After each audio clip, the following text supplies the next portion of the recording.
ว้าบ้านนี้คืออุดมสมบูรณ์แท้บ้านนี้ตั้งบ้านตามเรียบพร้อมฟูดิมีป่าไม้ ป่าไม้เขียวสุดงดงามเลยบ้านนี้เนาะเป็นบ้านเด้อนี่เบิ่งบ้านตะบงเนาะบ้านตะบง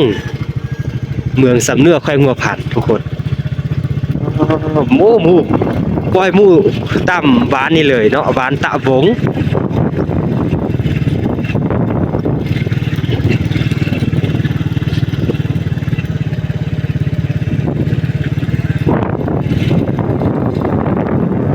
โอ้คักเลยเนาะหวาน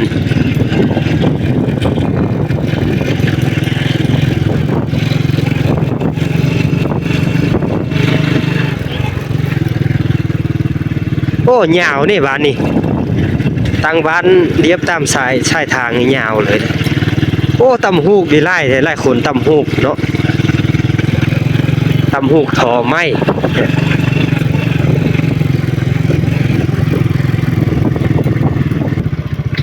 บ้านนี้ก็มีวัดนี่วัดอยู่เถิงเนาะนี่วัดน่าจะเป็นบ้านลาวเนาะบ้านลาวลุ้มประมาณนี้นะบ้านผู้ลาวเนาะที่ถือศาสนาพุทธนะถ้าบ้านผู้ไตเหมือนถือศาสนาฟรีบ่มีวัดสินะเนาะ ป่าไม้เขียวงามเลยนั่นก็คือมะเก้าในเขตนี้เขาปลูกมะเก้าเนาะปลูกมะเก้ามีรายรับเนาะเดือนเก้าเดือนสิบนี่โอ้เก็บคนละปลูกเลยนี่ก็มีบ้านอีกแล้วเนาะ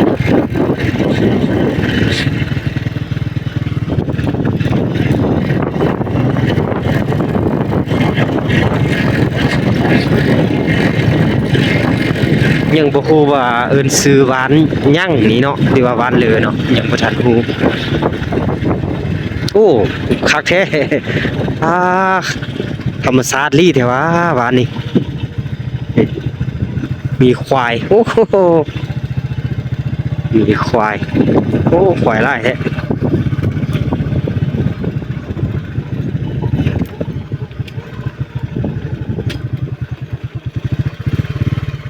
อ่าโถบ้านนี้ธรรมชาติอีดีเด้อบ้านนี้เนาะนี่เรือนเขาเจ้า งามทุกคนก็เป็นบรรยากาศหนึ่งเนาะที่เฮาได้เลาะเขามาเที่ยวชมเบิ่งบรรยากาศอยู่ทางเขตลองแหวนเมืองสำเนือแขวงหัวพันได้ชมเบิ่งทำบ้านเนาะบ้านเขาเจ้ายังเป็นธรรมชาติแบบนี้นะทุกคนเนาะ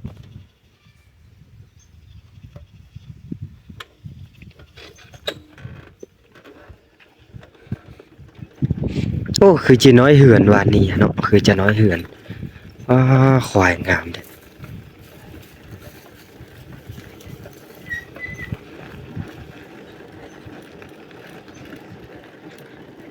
บ่เห็นปลายบ้านเขาเจ้าเด้โอ้หลังนี้ก็งามยังอยู่ตามธรรมชาติแท้ๆเลยเนาะบ้านนี้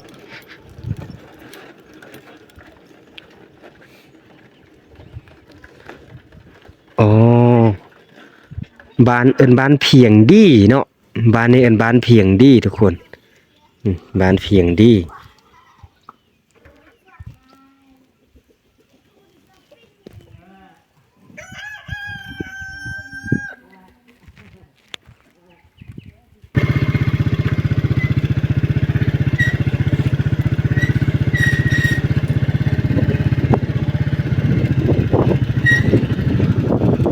บ้านนี้ก็น้อยเหือนนึงนี่บ้านเพียงดี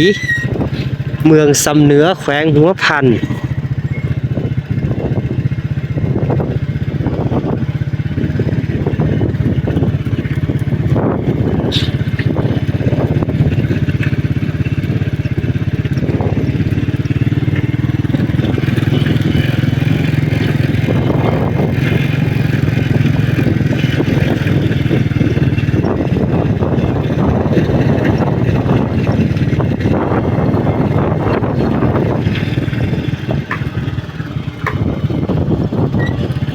บ้านเพียงดี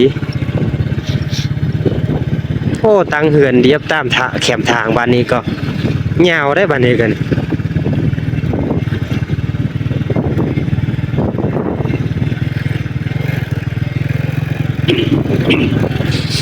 บ้านวัฒนธรรมเนาะบ้านเพียงดีบ้านวัฒนธรรม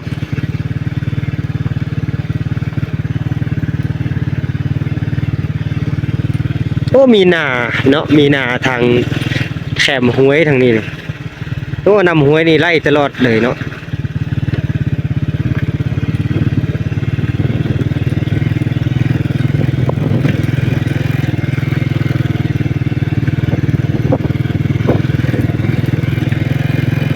โอ้ยาววันนี้ก็ยาว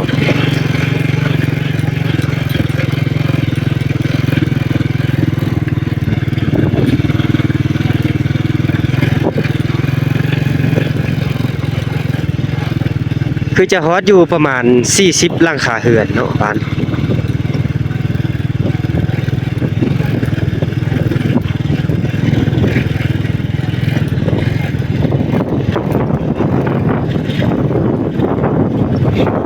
อยู่แบบธรรมชาติดีๆเลยครับ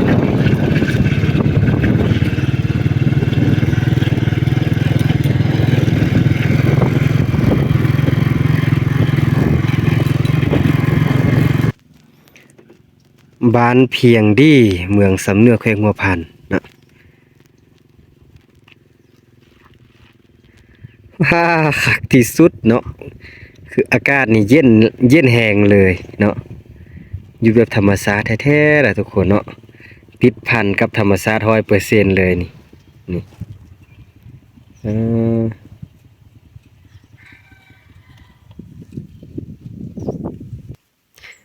การหาอยู่หากินเขาเจ้าก่อนอันนี้แหละตามภูตามผ้าตามป่าแหละมุงไว้หมอคอนี่นั่น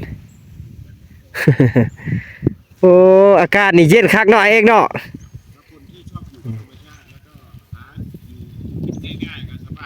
สบายอยู่แบบนี้ สบายเลยบ่ได้คิดยากหยังนะ อยู่ตามธรรมชาติแต่ว่าควายเข้าไล่เด้ตามปล่อยเนาะตามทางตามควายเขาน่ะเลี้ยงควายป้าเมื่อเก้านี่ตามเขาท่ามเขาแบบเดือน9เดือน10ก็เก็บแต่ว่าเฮือนคอยละได้อยู่10ปลายล้านครับโอ้บ่ได้หลายเติบเลยได้10ปลายล้านนี่แค่2-3เดือนนึงนะเขาเจ้าก็ได้คืออยู่ได้เด้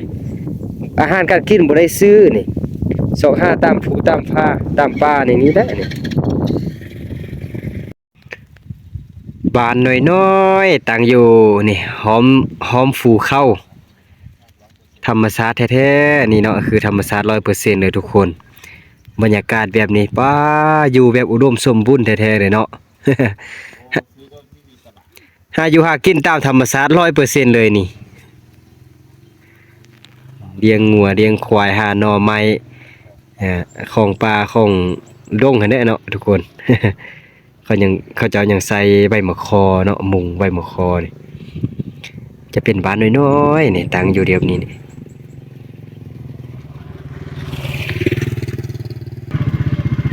ป้าธรรมชาติอีดีเนาะนี่เลี้ยงงัวเลี้ยงควายโอ้งัวหลายแท้โอ้งัวงามๆซะเนาะโอ้ควายถึกเยอะเลยนี่อ๋อคัก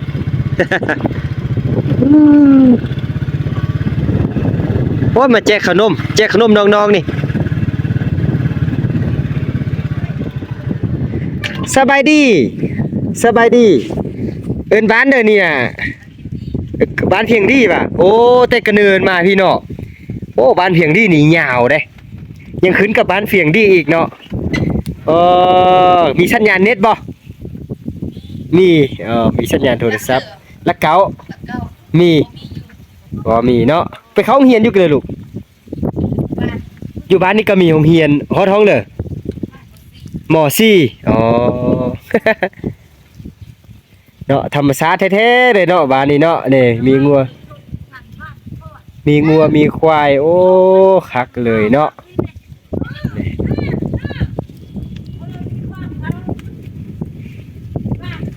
โอ้บ้านนี้ยังยาวเด้เป็นชื่อบ้านเพียงดีไหนเนาะก็เป็นอยู่เขาเจ้าอยู่นี่2จุดเนาะจุดทางเมื่อกี้หั่นก็ไล่เหือนอยู่แต่มาจุดนี้ก็ไล่เหือนอยู่เนาะโอ้ปันดินบล็อกนี่คักแท้เนาะ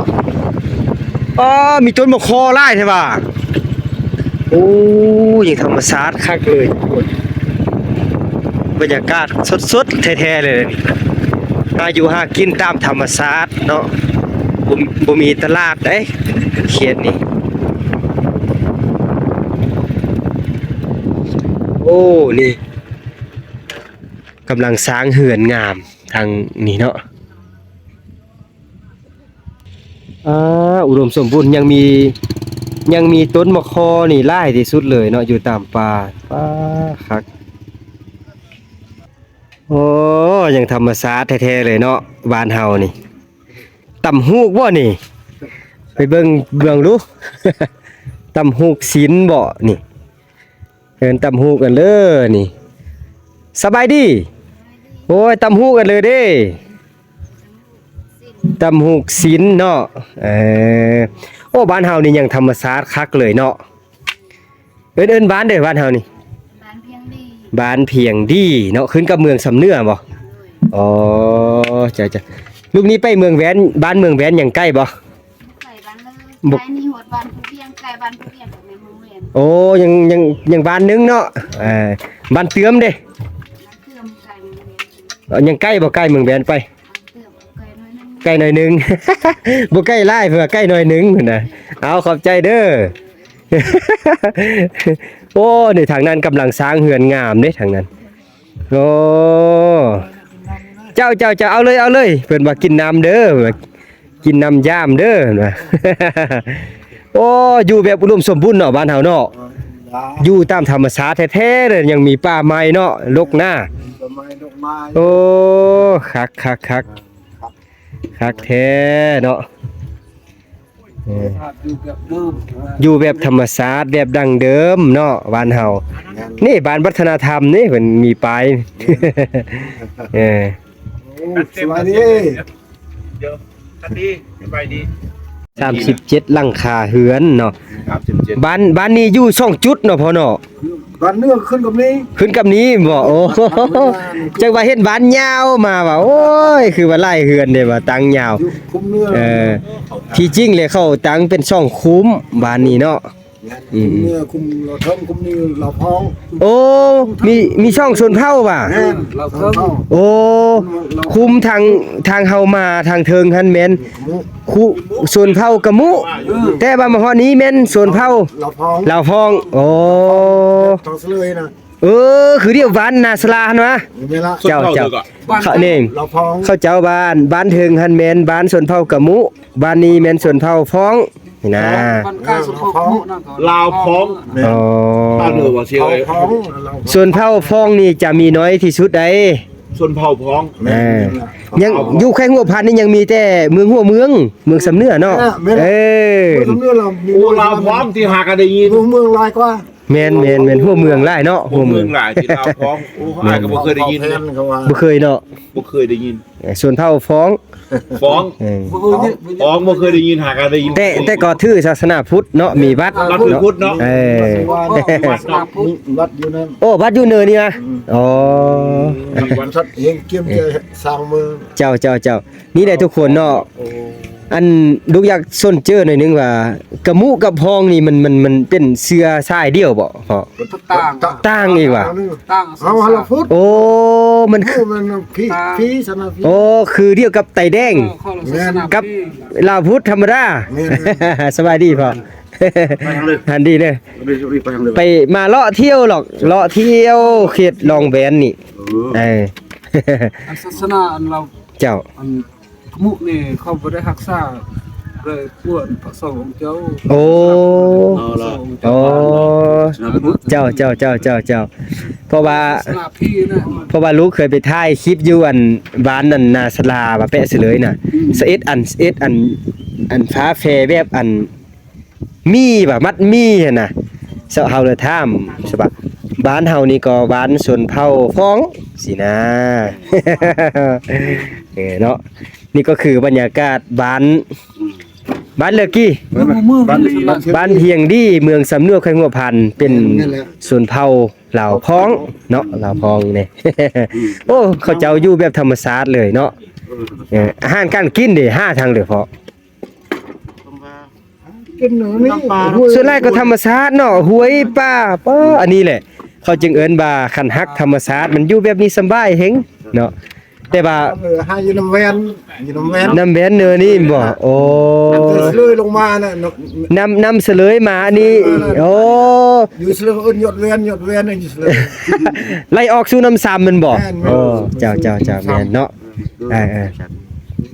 นี่แหละคือวิถีชีวิตแบบธรรมชาติที่แท้จริงเลยเนาะเอาขอบเจอพอหลายคนเด้อ เจ้านี่ก็คือวิถีชีวิตของเขาเจ้าอยู่ในเขตนี้สิเนาะ ลาฟ้องเนาะ เมืองหยองโอ้พี่บ้านเพียงดีเดี๋ยวมีโรงเรียนเลยเนาะ บ้านเพียงดีบ้านนี้ก็มี FC เบาเสียงเหมือนว่า กี่เอิ้นเสือเนาะเคยเห็นเด้อโอ้อากาศนี่ยอมรับเลยทุกคนอากาศนี่เย็นเลยเด้อเย็นแห้งเนาะยังอีกบ่ใกล้แล้วก็จะฮอดบ้านเมืองแหวนได้นี่บ้านเมืองแหวนเขตนี้ก็ยังมีป่าไม้เขี้ยวลกหน้าเนาะที่เฮามาแวะนั้นเมื่อกี้เพิ่นก็ว่าอยากได้โครงการกาเฟสินะเนาะโครงการกาเฟมาลงแถวนี้เด้อยากปลูกว่าเสียเนาะเพราะว่าต้นไม้นี่นะยังลกหน้าเลยเขตนี้เพิ่นว่าโอ้เบาเสียงเขาแนะนำเลยเนาะ เข้ามาเขตนี้นี่คือว่าเขายินดีต้อนรับเลยแหละอยากปลูกลองเบิ่งสินะเพราะว่าอากาศเย็นเด้สิเนาะบ้านนี้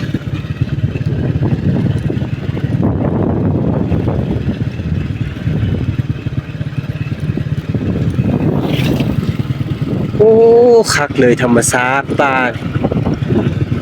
ถ้าปลูกกาแฟนี่เหมาะอีหลีเลยนะเนี่ยนี่ตึบอยู่ทางเทิงเฮาเบิ่งทางหลุมนี่ป้ามาจะซ่องไปเพราะว่าเป็นป้าห่วงหามเนาะห่วงหามแล้วก็ป้าสมซื่อหั่นนะเนาะปลูกใดเฮ็ดใดแต่ว่าหามทางป้าแบบสะสายซะนะ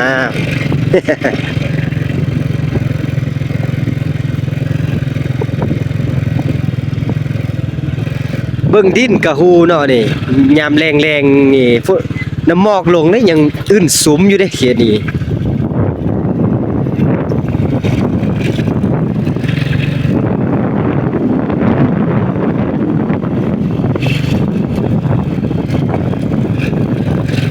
ก็ยังเป็นป่าห่วงหามป่าแบบสมซื่อหลายเขตนี้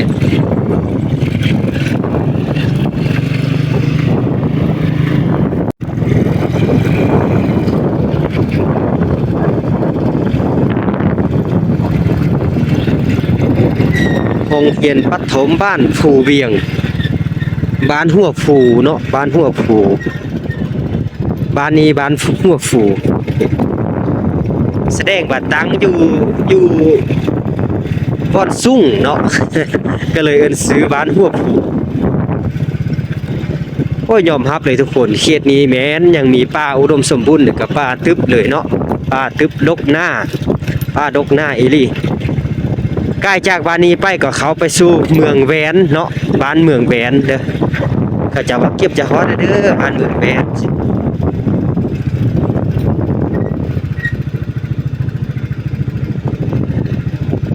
โอ้คักแท้เนาะอุดมสมบูรณ์อีหลีเลยทุกคนยังมีป่าไม้ตึบลกหน้าเขตนี่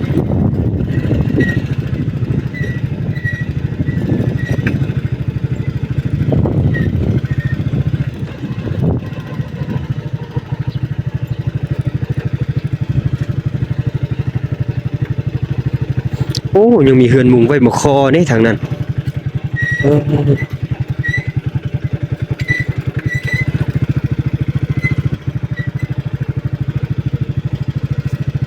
กองรั่วกองฟืนไว้แบบนี้เลยเนาะ ลวกฟืนเขาเจ้าลั่น